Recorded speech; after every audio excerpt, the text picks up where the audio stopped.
We are back with episode 9, I believe. No, episode 8.5. What was the last episode that we left off? Was it 8? Give me 1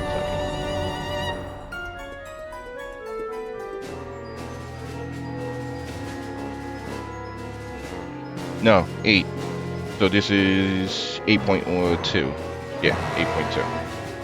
So, start here. Welcome back, everyone. This is going to be episode 8.2. The Emperor's Demise is what I'm going to title it. In this episode, we are now at the last dungeon. Well, two-part dungeon. Because in this dungeon, this is the final one, but this is like the first part. Because you go through here, do like a little mini section, and then you get reverted to Pandemonium, which is the last castle in the game. Pandemonium is pretty long, so that's why I decided to break it up in parts. So we leave this part particularly just for this whole castle, basically, and the end of the game. So let's get into it then. Oh, whoa, wait. Got something.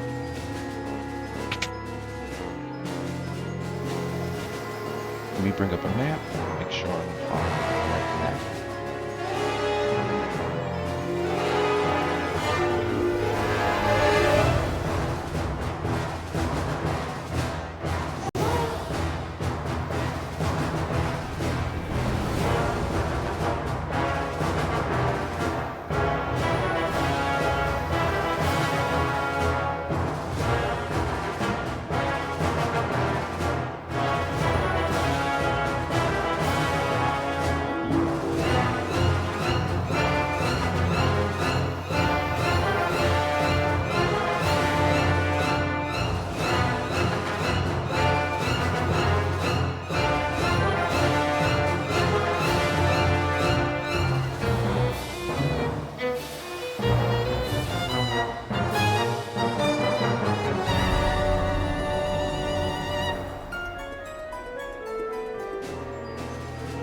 Alright. Map castle. Never mind castle. Entrance. So we go. Oh yeah, we go up.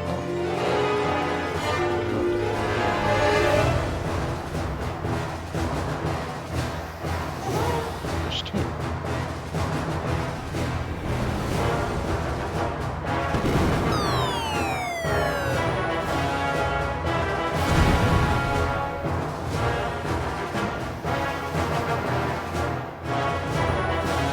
Oh, that's a cool concept.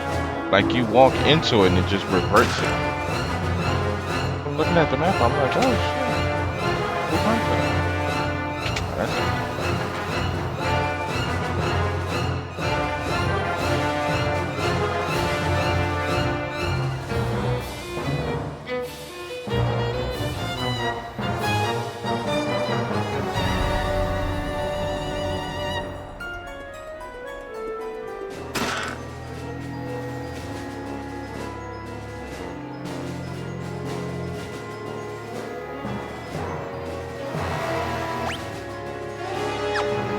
Okay, I had encounters off the whole time.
Nat is our last party member. Now we have the original team that you start the game with. Now I'm going to level him up.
We're going to take a quick pit stop and go get the sword Excalibur.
Now we are at the end castle of the game, the last area of the game, which is pretty long. I believe this has like 10 floors, 10, 12 floors, somewhere around there. But this is the last castle of the game.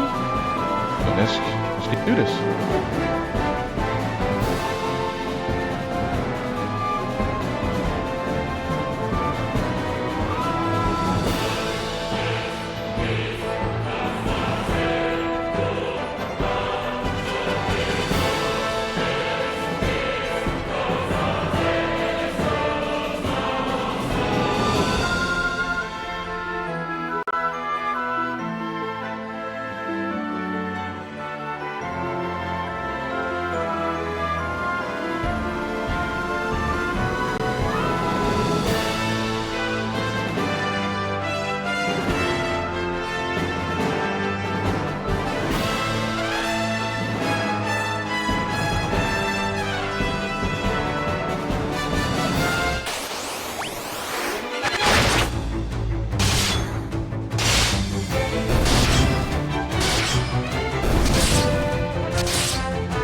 I wanna have a topic as I'm playing through these videos.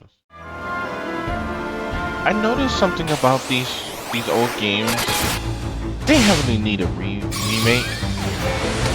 Because modern gaming isn't what it used to be back then. And I can understand why a lot of like new gamers, this modern day era gamers, wouldn't really want to go back and play these pixels style games. And don't get me wrong, they have a place in gaming history. Always do. And I love them. I grew up on these games. This is like my childhood. But I also can understand why some modern gamers now in this day and era might not want to play it because these games came out on like the Famicom, Super Nintendo. You know what I mean? Modern gaming has evolved so much that it's like, after seeing what they did for Final Fantasy VII, the remake and all that stuff like that, I don't see them not have I don't see them having an excuse to say that they can't remake these games into like a modern day version of these games. I mean, yes, like I said, I love these games. They have their place in time. You want to go back, play some nostalgia games, you know what I'm saying? Go back, you know, play these old games. They got good story, good graphics, good gameplay and everything, you know, and being an up-to-date version like the Pixel remasters, that's nice to have. But there's still a old game with the mindset of this is what gaming was back then. You see what I mean? Like now we're getting stuff like Final Fantasy 15, Final Fantasy, you know, 16 is gonna be out. You see what I mean? So it's like, if you really think about it, it's like I would like to see these games. Like if they could do it for 7, they could do it for all these games. I don't see no excuse why they couldn't. Like I would love to see Final Fantasy 1, like the original Final Fantasy 1 story, like remastered or remade or something like that, or like into like what gaming is now, like all the stuff that you see in games and video games and how they look and like give me a more like, if you can give me all the way up from like Final Fantasy 11 or 12, you know what I'm saying, we've moved into like the 3D era, you know, give me 3D space, give me, you know, not really so much glitter, flashier graphics, but like just the way games are built. You know, you play this and then jump on something like Final Fantasy 13 or Final Fantasy like what Noctis in there. What's that, 15? Yeah, Final Fantasy 15. You jump on something like that and you're fighting with Noctis, you like, oh man, I would love to see what like the original Warrior of Light could do with that. You know what I'm saying? Or like, I would love to see Furion and his gang do some cool flippy, like, wouldn't it be cool? Hear me out, right? Wouldn't it be cool if they remade this game, took Furion and made him like how Noctis is, where he could switch weapons? I just feel like Noctis is like 3D version of what Furion is. Because Noctis' whole thing is that he has the Ring of the Lucii, and then he has the ability to like change between different legendary weapons. Like everybody's ultimate weapon, he can basically use it, but he can switch between the type of weapon he needs. That is no different than Furion. Furion's a weapon master. He uses multiple weapons at the same time. That is no different. I just feel like ever since after like Final Fantasy X, they kind of just like repeated the cycle with like new characters. Like Lightner, she's a all-rounder. Final Fantasy 2, no, not Final Fantasy 2, Final Fantasy 3, the Onion Knight, the Freelancer, they're just all-rounder characters. You see what I mean? Like if you think about Final Fantasy 7 with Cloud was like a Dark Knight if you think about it. He was either a Knight or a Dark Knight. Because if you think about the weapons and what jobs hold what weapons, right? You'll start to see like overlap in a lot of the main characters' design. For instance, Final Fantasy 1 came out, you had the original job system, right? Every character had a specific job and was able to do specific spells and wield specific weapons, right? You go to Final Fantasy 2, it's more centered around a weapon leveling up system, right? You go to Final Fantasy 3, it's more centered around the job system, right? Where you can switch between different jobs and different job/classes. But even in there, they just gave you, the player, basically the same thing you did in 1. You got the option to change whatever job, but they were locked into it though. You see what I mean? Think of like Final Fantasy 1 kind of like how D&D is, where you design your class and that's it. You design the job you want, boom, that's what you are. You're locked into that. Whereas though with Final Fantasy 3, they was like, hey, you know we have this job system, why not give you the freedom to switch it whenever you want to? So it's literally a repeat of 1. Right? And each job still had specific spells and specific weapons that they can use. Right? Final Fantasy IV comes along. This is when you get more in-depth characters that's more just a unique character, right? But like Terra and no, was that 5 or 4? With Bart's. You get Bart's, and you get more character to the job. You see what I mean? Where like you journey with these characters and get so in depth into their story, and then you realize, oh, what they're capable of, they lean more to character building than just you're stuck at this job, that's who you are. Because the original Final Fantasy 3, the 4 characters, they were just all freelancers, and then you became Onionites. They didn't really have like a name or identity. You just played this like 4 copies, like I said, Final Fantasy 1. We didn't get that distinctness down the line with 3 until after 6 came out, with the whole 6 being 3 and everything. And then that's when he made 3, because I remember playing it on the Game Boy version. They gave them names and story and background and everything. Do you see what I mean? So like, they didn't start distinguishing it until way later down when they wanted to more canonize things, stuff like that. That's why when in 3 you get more characteristics, and you don't start out as a freelancer, but you basically are.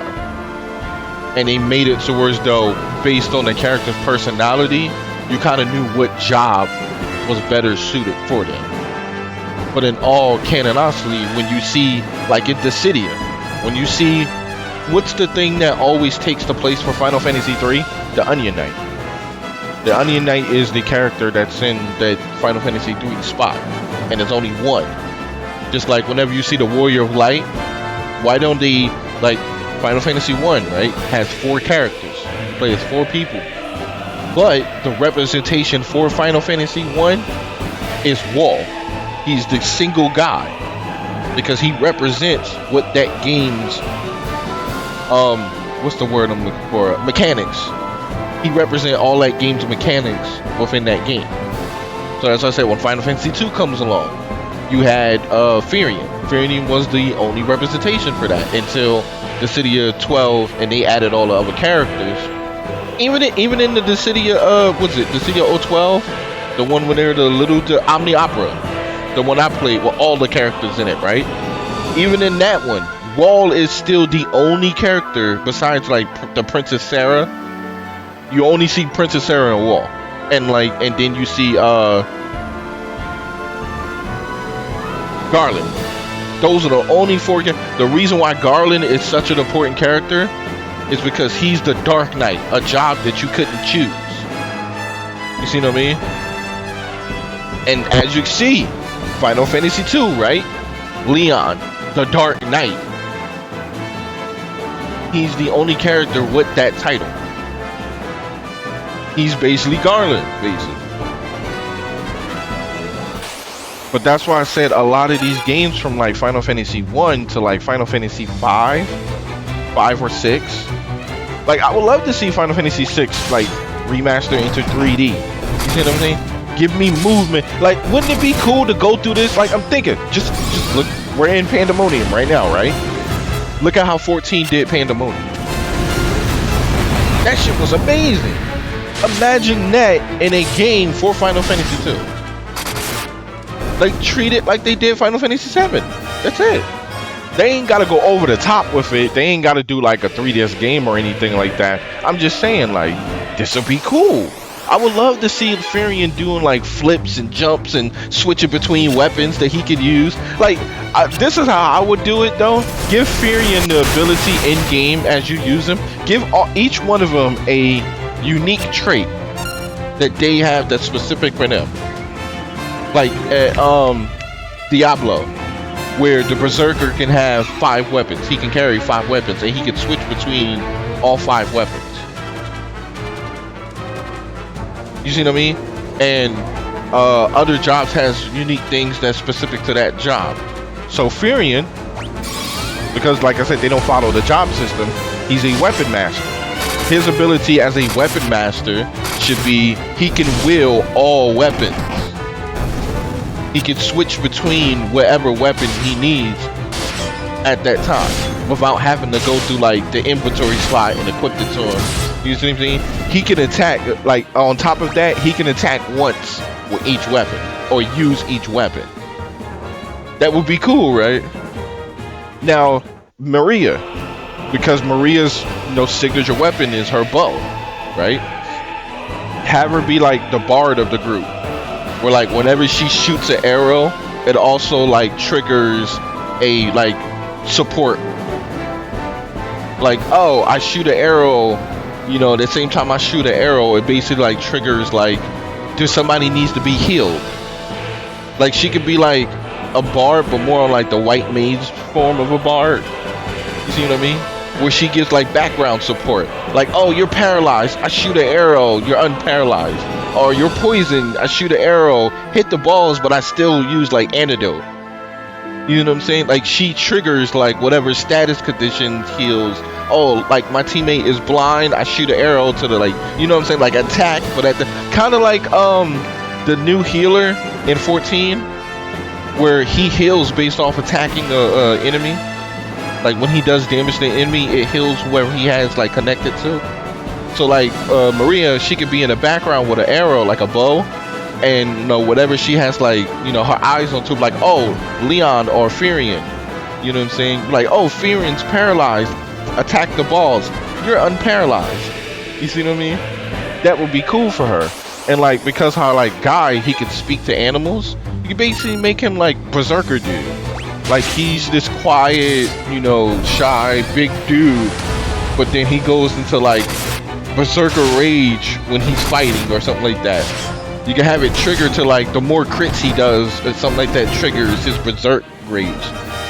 You know what I'm saying? Because he's a big dude, but because he talks to animals, you get him like an animal form or something like that he goes into. Like bear. Like he goes into like bear. He can be he's kind of like the druid. If you think of it, he's kind of the druid.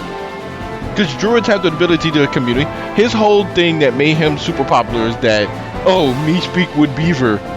Guy speaks beaver. He don't talk through this whole thing.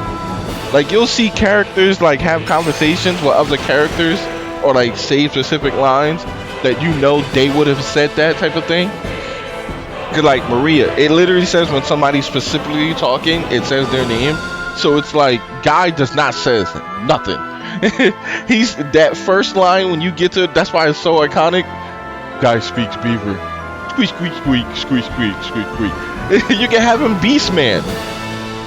You can have him straight up go into like beast mode type of shit when he's fighting, and like because he wields the axe, his signature nigga's an axe, you can decide like he can be like the warrior from 14. Where he just goes in there, rage mode, and just start like fell cleaving and shit. He could be like the fell cleaver Axeman. You see what I mean?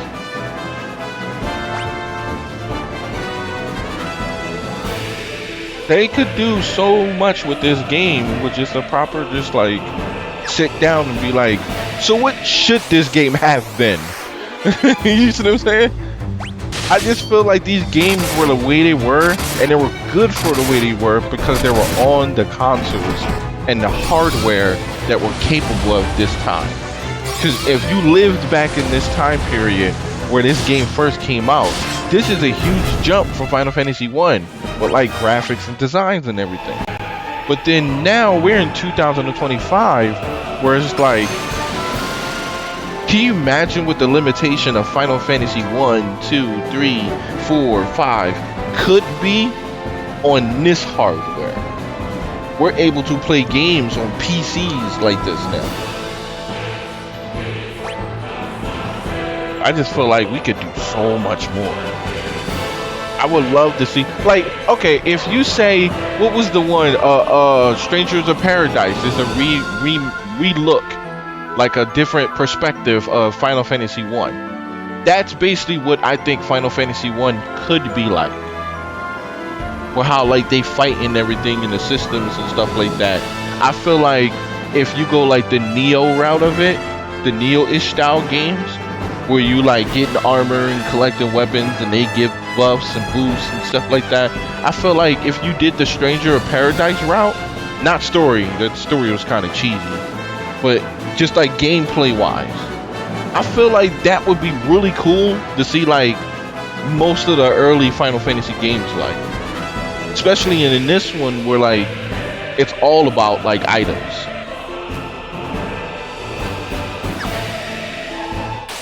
Oh, can you imagine they do a new Stranger of Paradise? But instead of it based on Final Fantasy 1, it's based on Final Fantasy 2? And you actually play as like Furion? That would be sick. I would love to see something like that. Yo, that would be cool. Like a Neo-ish style Final Fantasy 2. And like you could switch the characters on the fly of who you're controlling at that time.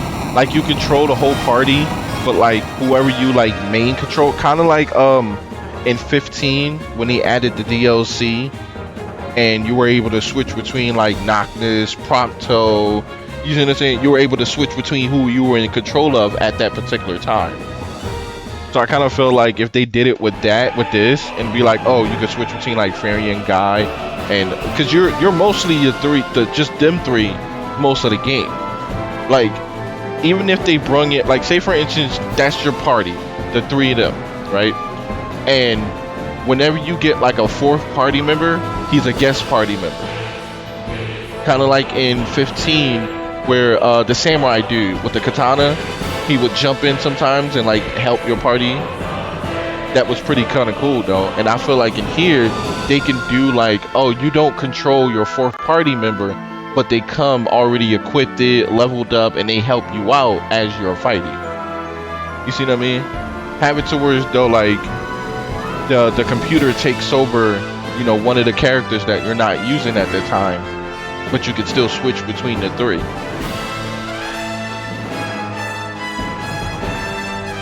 And make it like a Neo system, so there's no like you're always picking up gear, you're always picking up weapons. Like I said, because this game is based on weapons, so if they made like the weapon system still based on like how you level up, that would work. It's like, oh, I picked up a sword. This sword is like level 1. You know, I gotta use it until either I level this one up or pick up a stronger weapon that's like a level 3 sword. No matter what the sword is, it's still in that sword category. Or they could be like, you level up the category, not really so much like the weapon particularly itself. And depending on the weapon you have, it gives you so much experience for using it. I mean, that's what I said, they could have went so many routes with this. The hand of man which deals with falsenesses, forsaken love.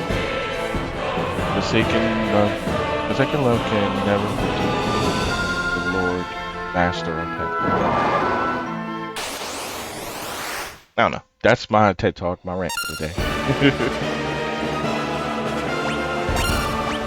I'm just gonna beat you in the face. That stuff is all like super leveled up.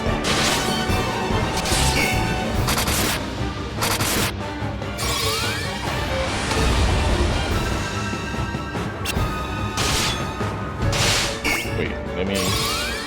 I have a strange feeling that's something. There's a gimmick to this fight. Yeah, there's a gimmick to this fight.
Now I'm doing it. Oh, that's not good.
That seemed like something that should have took me out.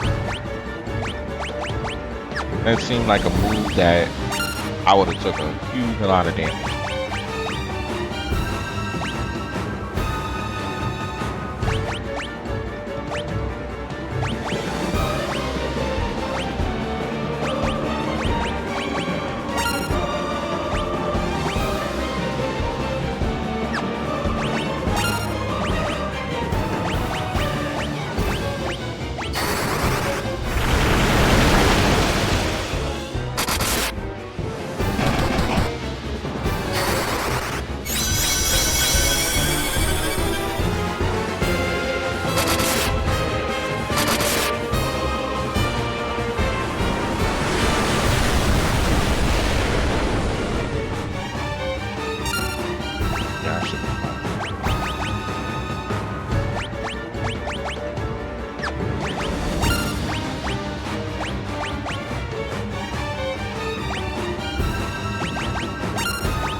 Why am I missing?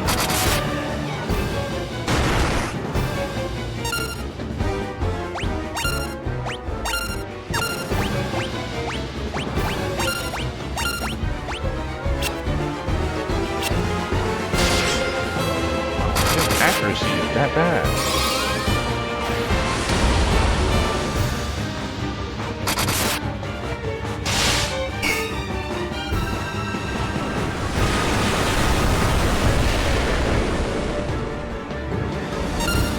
Blinded or something?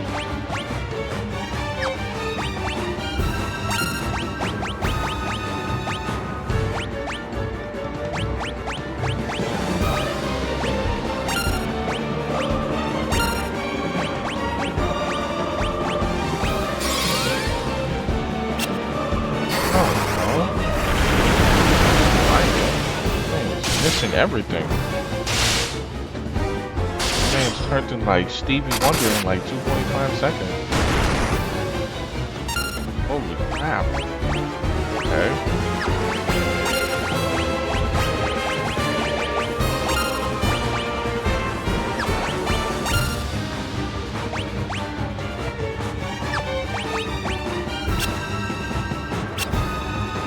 Why are you missing everything?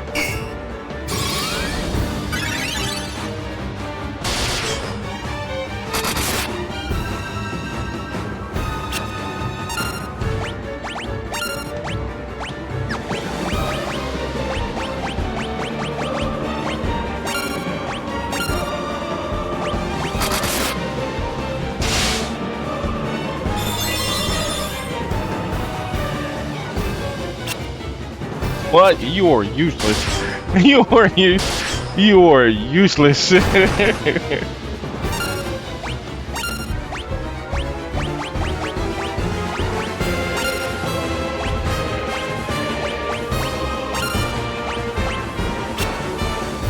Yo, you about to turn this straight up on the bench reporting team. Like, I'm about to fire him. I'm like, why? For no reason. He's just like, nah. He's swinging a miss. It's like, what? He's not blinded though. Like, is he? Can I like check these stats in mid-game? Let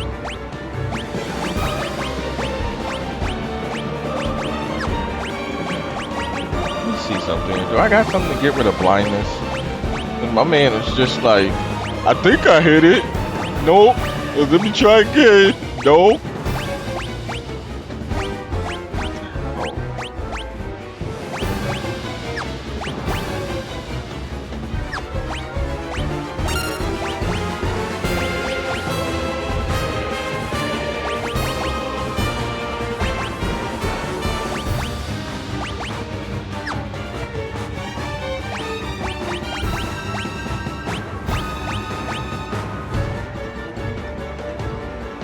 No, I'm not blind. It would have said it. Do they have haste? Let's see if it comes up. Yeah, all three of them have haste. Let's see if he has it. No, he does not have haste. Give him haste then. See if that works. Something. Make it more effectiveness, I guess. I don't know. My man say I am the epitome of Dark Knight. I see nothing but darkness.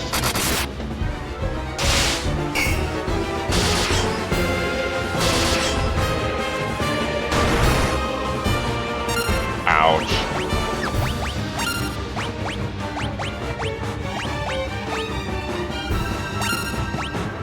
This feels like a battle of nutrition.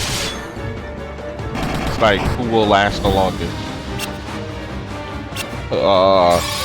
What is this a bug or something? Like out of nowhere he's just missing.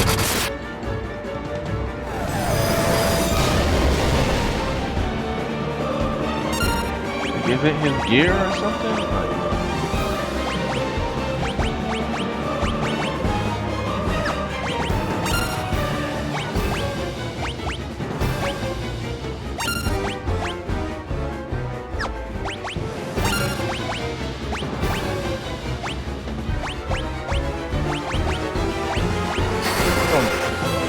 Backup video. There's something.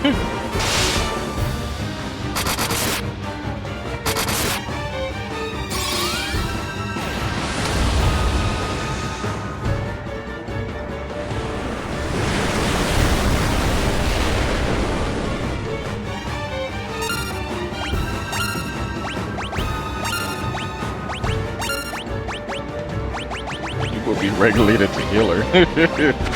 Like it's that bad.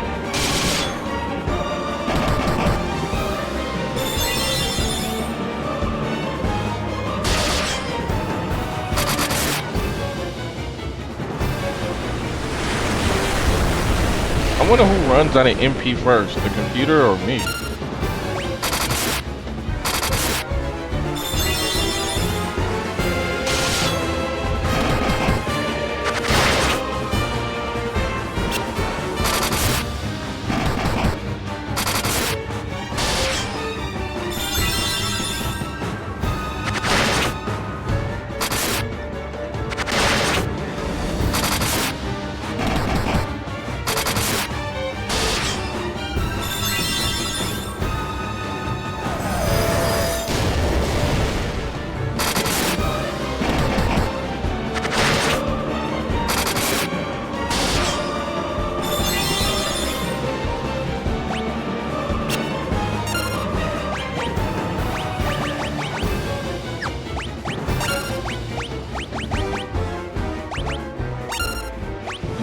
just like stack them? I wonder if you can stack them.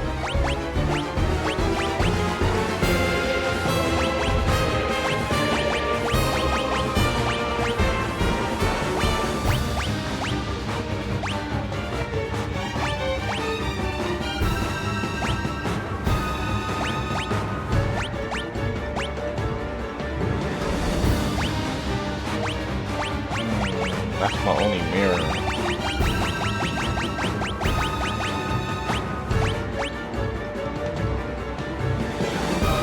Also does fire damage.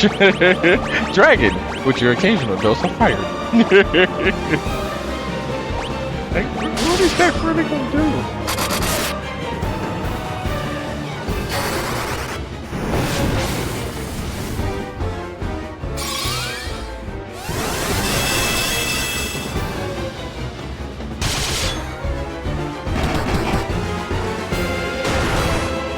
This fight is cheesy, dude. Like, if you didn't have 999 health, you not living, that one hit will just kill you.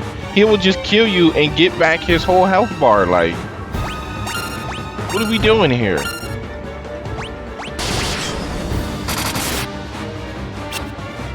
Like, all that damage that I did was just for nothing.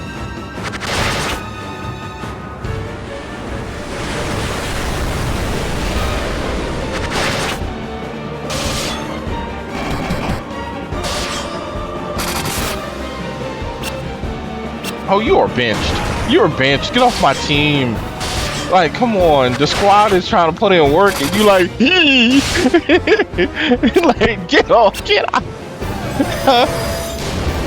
No, they're not extras. They're a cheerleader. He's about to become a cheerleader, dog. Like, but he's supposed to be the Dark Knight, though. Look at him. He's supposed to be the Dark Knight. He's supposed to be showing off how cool he is and shit. Oh man, put me on the bench if I suck that much, yo. Like, take me off the team, dude. Like, boo. Like, okay, it sucks. My man is garbage.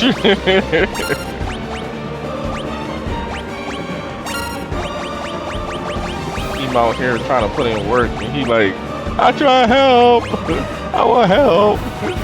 Like, no. My man is buns. Wait, what? Wait! What? He kept re-healing himself back to like full health. He was healing for like damn near 5,000 health. I ain't hit him that many times to do that much damage because he kept just going back and forth. Unbelievable. Defeated by insects. Not once, but twice. Who are you? No, that's not the end of it. You know villains like this. He's the epitome of hater. He's like, I hate you just to hate you. Done. Now let's get out of here. Nah, that can't be it. What? I thought there was like a third phase. I thought he turns into like some big ass creature and stuff. Or is that Final Fantasy V? I think I'm thinking of X-Death when he turns into a giant tree. It's finally over. It was a long struggle we let the Emperor go on. We've nothing left.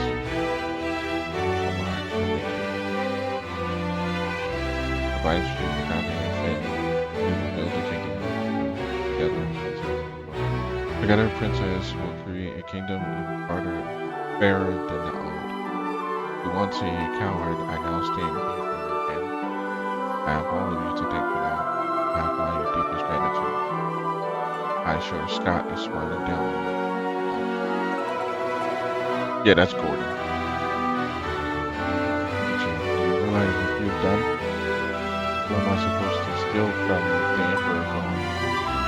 You put me out of a job. I guess I just have to start stealing from you. Better watch your backs.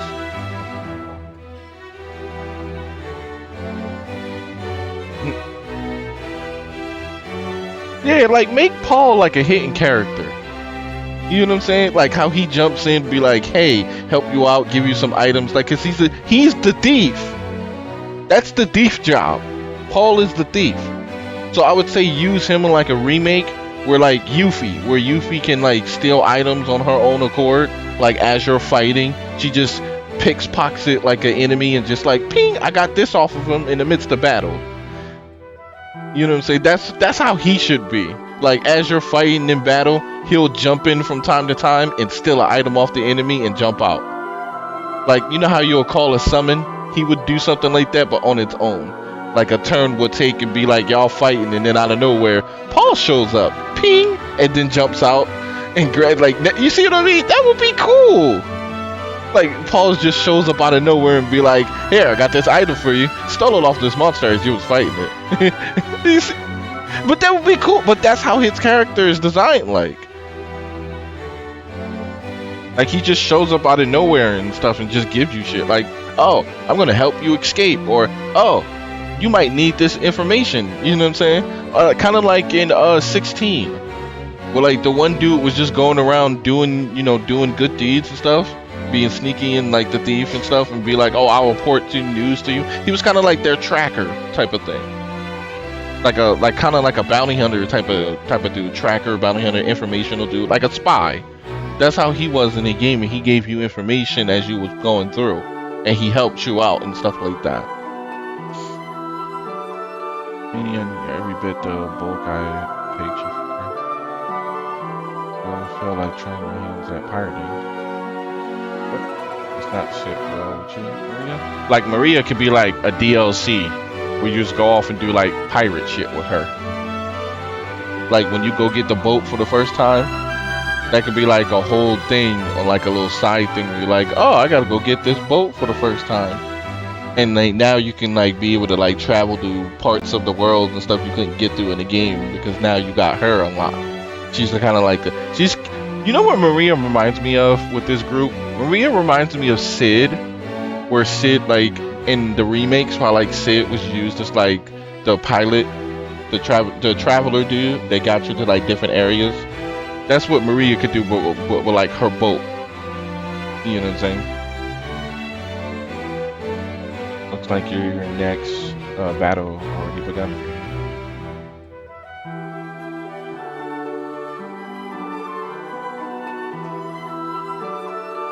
You did it. I'm sure my dad's happy for you too.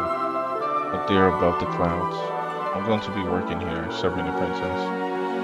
I just want to do whatever I can to help out. Nelly reminds me of, because Nelly is like Sid's daughter, I think. Or something like that. Nelly reminds me of how they did the chick in 15 when she worked on your car. Yeah, his daughter, Sid's daughter. So it's like that's what Nelly reminds me of. Where like if they did a remake, she could be like the person you go to like upgrade your gear and items and stuff like that. Like a main person that like, oh, you need a specific piece of crafting gear. She could be like your crafter. She could put crafting in the game and put that under her or something like that. Or like somebody you go to for like special gear or equipment and be like, I can get that for you or make that for you type of thing.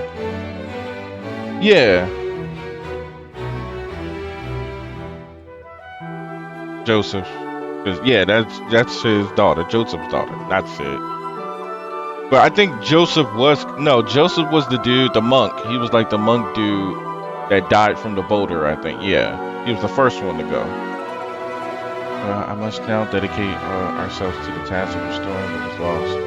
Farewell. Words cannot express my gratitude to you all. Yeah. War is finally over. Yes. We can all live in peace again together.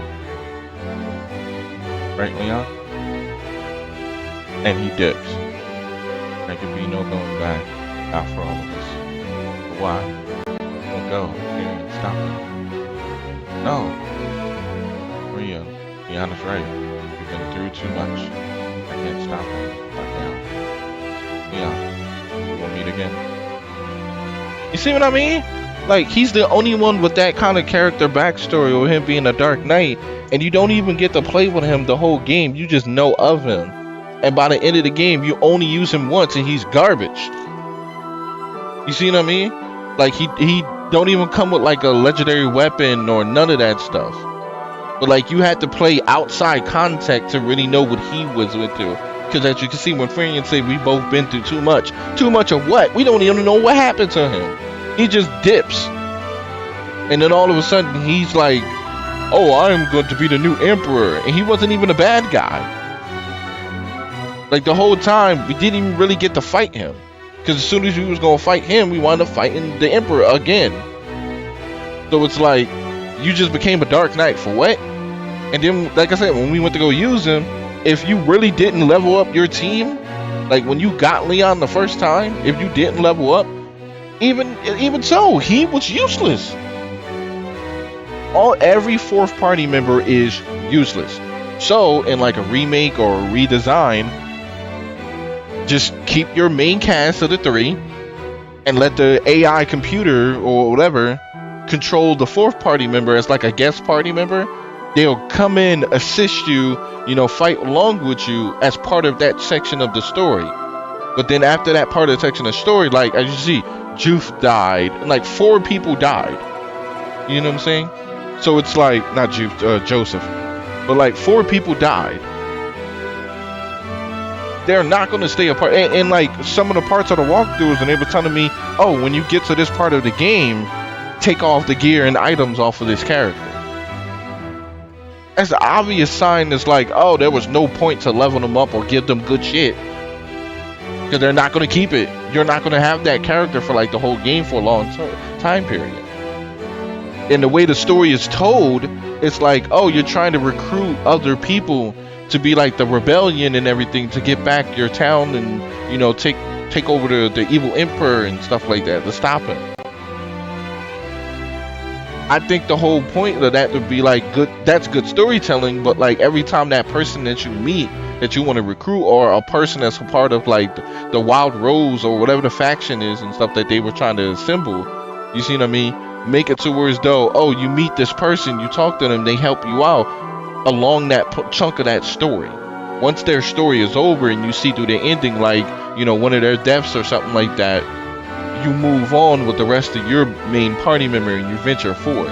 Like I feel like if they kind of made this kind of like open world, because in a technical sense, old RPGs like this were kind of like open world, because you literally can go wherever you want to on the map and just like, oh, I know I can.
So, credits roll. I'm saying my opinion in the midst of the credits. So, these games were wonderful for the time and the hardware and the limitations we had for that hardware. Those things were good. Final Fantasy, like each installment of the next Final Fantasy around that era of time of gaming was amazing. If you were a huge RPG, JRPG player, you fell in love with these games. Because I remember playing these games time and time and time over and over again. They had repeatability for the time that they were. Now I don't see somebody saying that these games have repeatability, because it's like for the hardware and the capability nowadays, you just expect the bar of basics. You see what I'm saying? Like, what's the base grounding for a video game now? You got look at the ceiling and the landscape of video games. You have stuff like Ghost of Yotai coming out. You have look at all those like Chinese games that's coming out of nowhere, or just Asian games in general. I ain't want to be racist or anything like that, but Asian games in general. A lot of those games are starting to become like the standard because of the hardware we're capable of. You could never do that back in the day with the stuff that we had. What PC gaming? PC gaming was basically when look at the era of time when you had PC gaming. You had shooter games like Quake and shit like that. Now look at what you can do, and then you go from Quake to like World of Warcraft is the new evolution of gaming. You know what I'm saying? The new modern standard of what gaming was at that time. And now look, you literally can play damn near every game on your PC. And you got some beautiful ass games out there. Beautiful games. I just feel like because of what the game was is what made it what it is.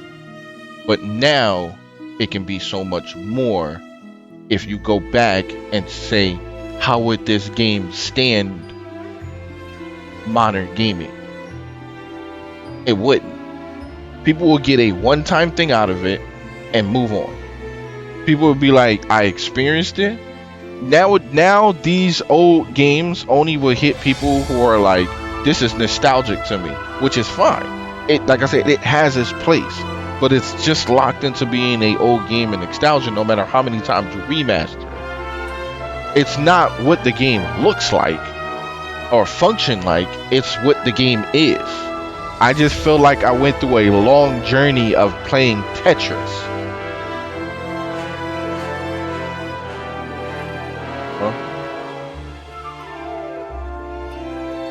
Oh, people don't see the what value in it, maybe? Replay. It's kind of, I think replay.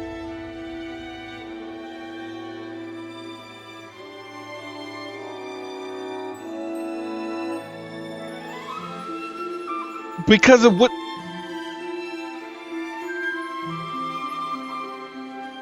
you could do like no death run, hardcore run, but that stuff like how you say in The Sims, that stuff how like y'all community makes those type of things, not something that you could do within. Like, let me give you an example. Pokemon, you can go back and replay your game if you wanted to.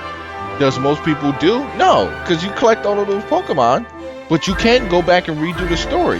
You can be like, oh, and those old games like the GBA, if I wanted to, I can go back and be like, oh, let me pick a different starter or catch different Pokemon or... Yeah, but replay value is basically, is this game good enough that I can go through it with a different experience? Or go through it with saying that, hey, I do like my original experience of me playing through it and going through it. Do I want to relive that again? Like for me, I love playing some of these old JRPG games. That's why I'm doing Final Fantasy Fridays to play through them all. Like I will play Final Fantasy X over and over and over again. Yeah. Some people don't see the replay value on it.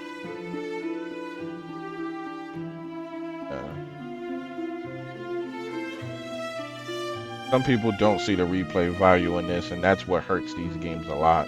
Because like you'll tell somebody, hey, you should try Final Fantasy, 3, 4, 5, and they'll be like, all right, cool, try it out, and then never really see them playing again, unless it's like on, you go to Twitch and you see those channels that have like, I play nostalgia videos, like one of my channel. My channel plays like all JRPGs, new, old, around. I love RPG games. That's just my thing when I play video games.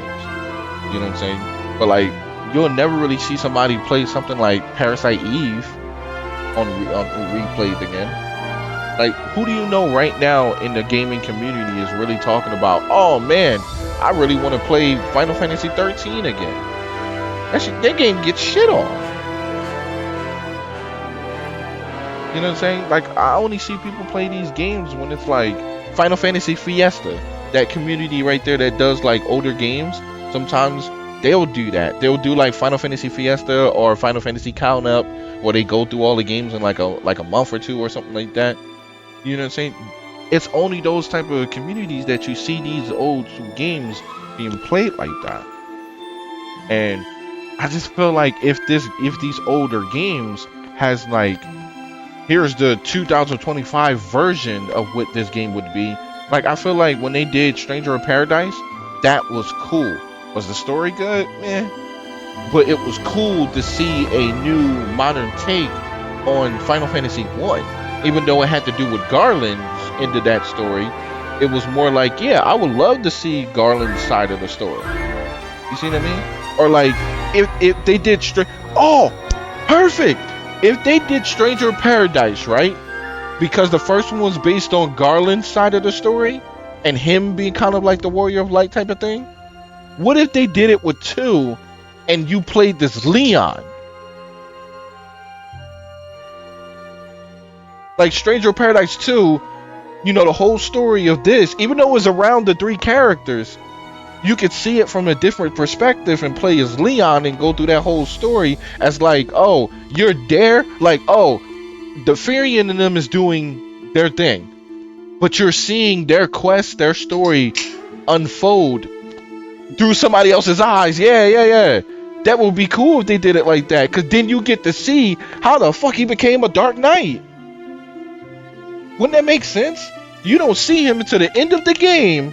Oh, I'm the Dark Knight, I'm taking over and everything. Dude, we didn't see you since like the first cutscene of the game. You dipped.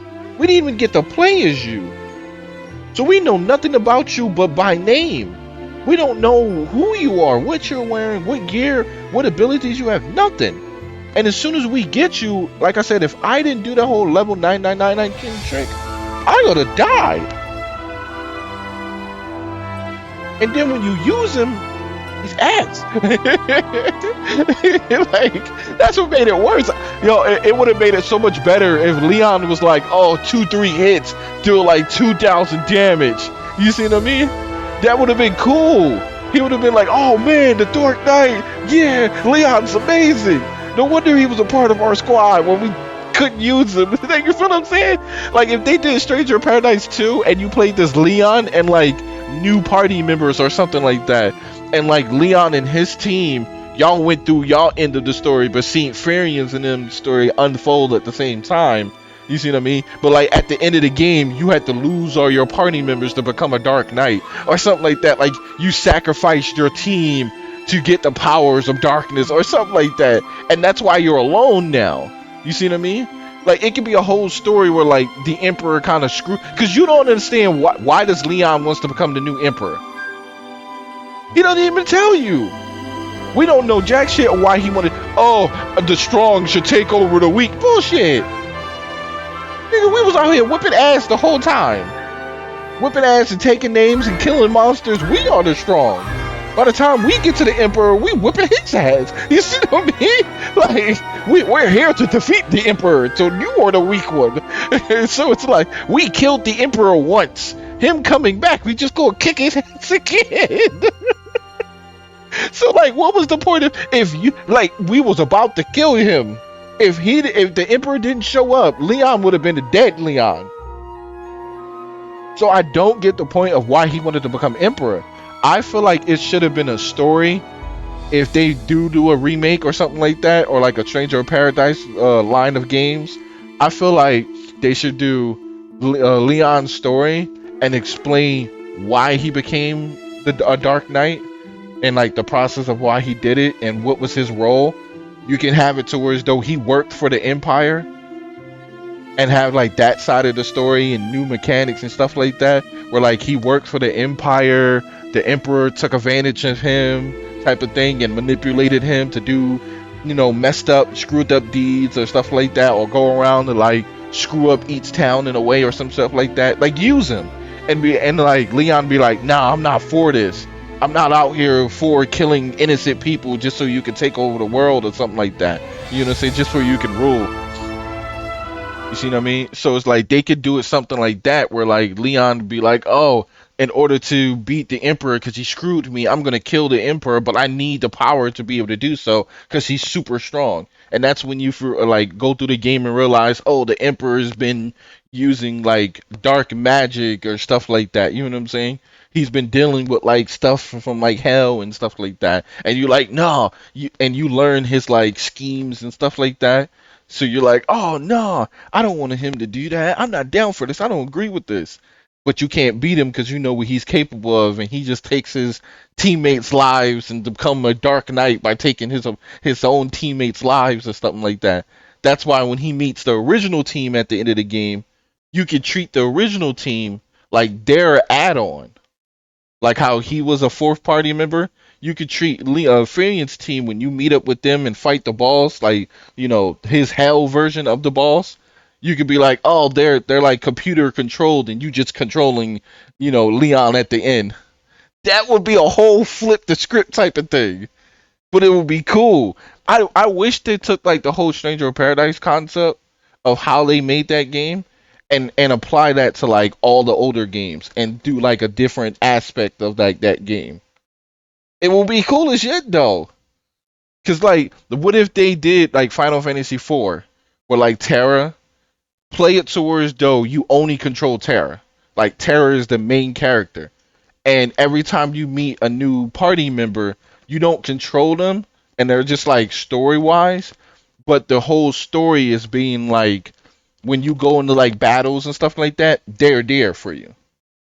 Like it would be cool to play as all of those characters, but if you want like a story's perspective, like in that game, I feel like have certain segments where you control just that character. Because in 4, the story is very story driven, and each character has a really in-depth backstory.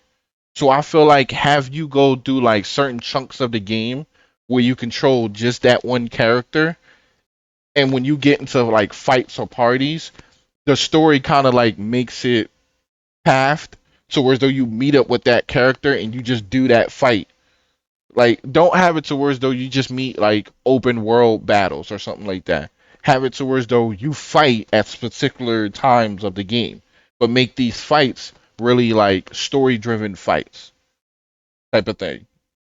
You know what I'm saying? And it's like you still get like EXP and level up and stuff like that, but like you do it in a way where it's like in the midst of the fight or something like that. Like they could do these a lot better because it's like after knowing what the game was when it first came out, you like, man, like when you play through the story of Bart's or Terror or all these games like from 1 to 4 or from 1 to 5 or even 6. You know what I'm saying? It's just when they came out and shown what they could do for 7, personally, it was nice to see that, but 7 is so overrated. I just feel like 7 got the most love because of what was 7 to Square Enix. 7 was that pivotal point that made their company fly off into the stratosphere. Like I get it, it was a really good game. It was a pivotal point for y'all landscape. But there are other good games that they have made. And I feel like if they shared that same love to all of their titles, don't just make, oh, we're going to do this one or going to do that one or going to do this one. Do it to all of them. Because they all need it, not just one. Because they may be that one person to be like, yeah, I like 7, but my favorite game was 9. Or my favorite game was 10, 4, 6. Everybody has their favorite. And it's more than just one person that will have that same favorite game. Because I know some people to be like, yeah, I like Final Fantasy X. I do too. You see what I mean? Or like, I got a few friends that said Final Fantasy VIII was better than 7. I can understand where they're coming from. And it makes sense. If Square Enix just keeps pushing out another number title, next one, and the next one, and the next one, and the next one, people are just going to stop playing. Because they'll get their favorite game and never see it ever again. I just feel like they need to put a good hold on making a new entry, like numbered title entry, and go back and be like, all right, let's put all of these games up to a standard. They should all be to like equal standard. Like no game should be better than the rest. It should be more of like I liked that story. I liked these characters. You see what I mean?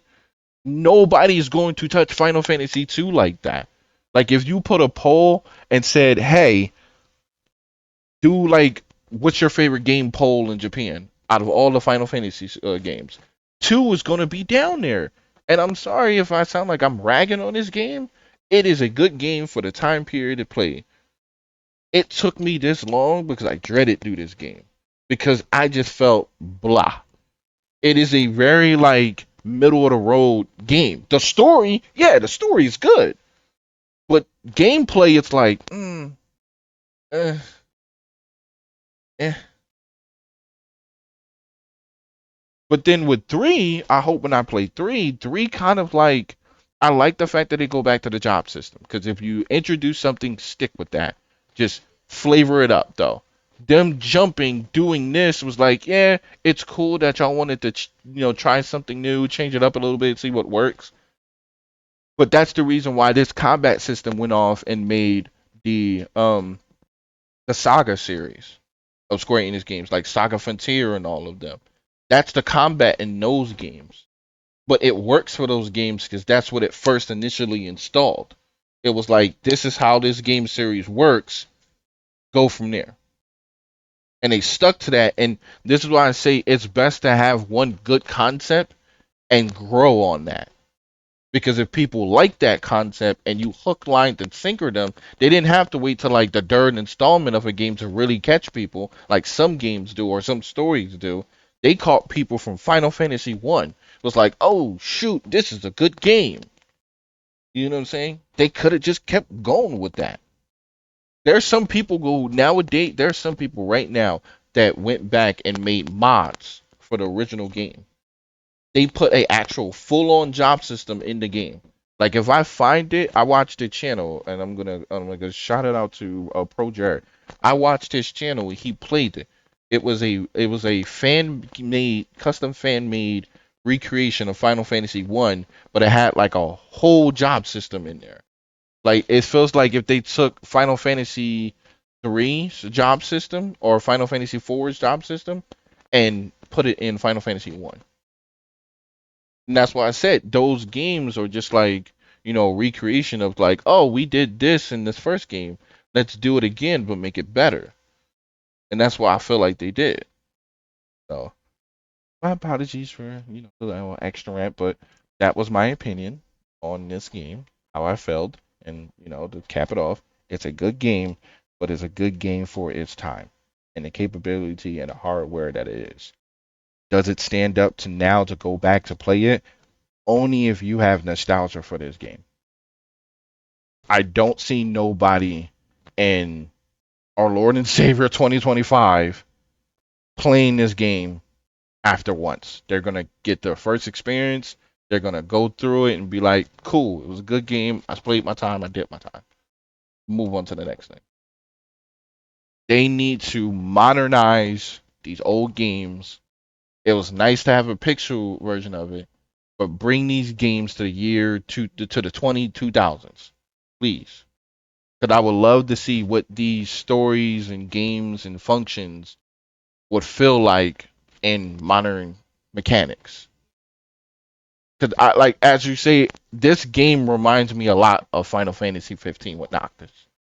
It really does. This is if you took. I'm telling you, go back into every game after Final Fantasy 10 and tell me, does it not feel like Final Fantasy 13 with Lightning? That's Final Fantasy 1. Princess Sarah, her little sister is called Sarah. Final Fantasy what? 13, 14, which was the MMO, right? Final Fantasy 2, MMO. You get to choose your job based on the weapon that you was using. That's originally how the first 14 came out. The base game. It was kind of like that. You see what I mean? I'm not gonna count 11 because 11 was a MMO originally. You know what I'm saying?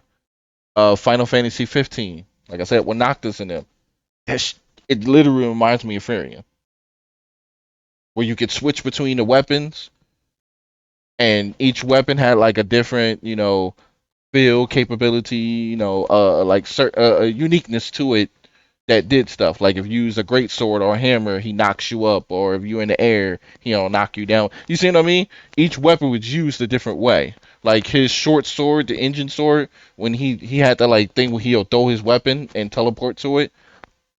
In the city of what the Farian do, the same thing. So each title, I'm telling you, Final Fantasy six, what? Not 16, 17, because 16 is with Claude. So I'm like, when 17 comes out, I'm telling you, 17 is gonna feel like a recreation of either Final Fantasy 6 or Final Fantasy 7. Because what does Claude do? Claude, well, is that his name? The word you do, I played 16. What does he do? He turns into primals. He literally takes the ability of different summons and is able to use them. He basically turns into a summon himself. He turns into Ifrit, right? What the fuck you think Terra is? Terra is half summon, half human. Duh. So I'm telling you, like they're going to dig into their bag and just keep recycling the same number of titles and just kind of just put a new fresh coat paint over it with a different character. Instead of just saying, okay, we have Final Fantasy 1 through 10.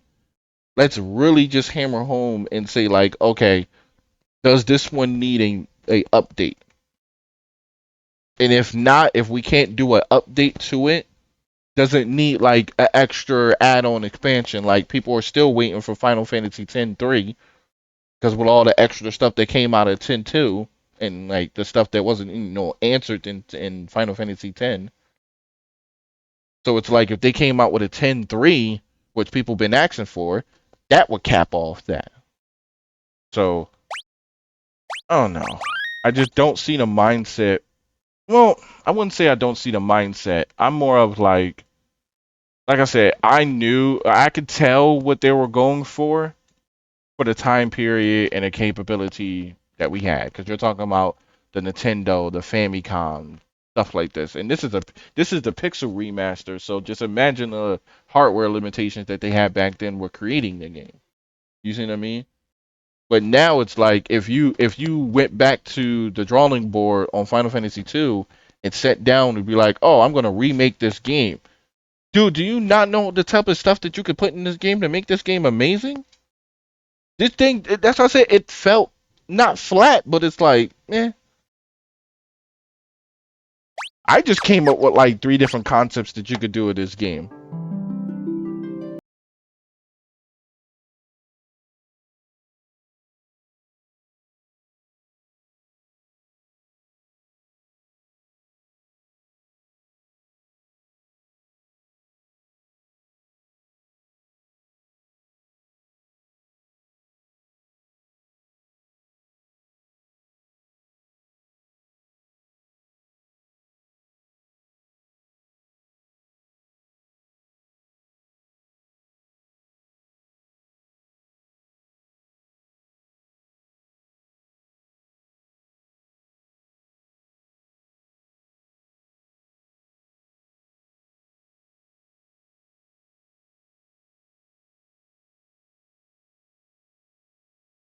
Like, the different weapons, you just, but then that would be getting rid of like the actual character stories and stuff like that. But you see what I mean? Like, they have so many new things now that you could do.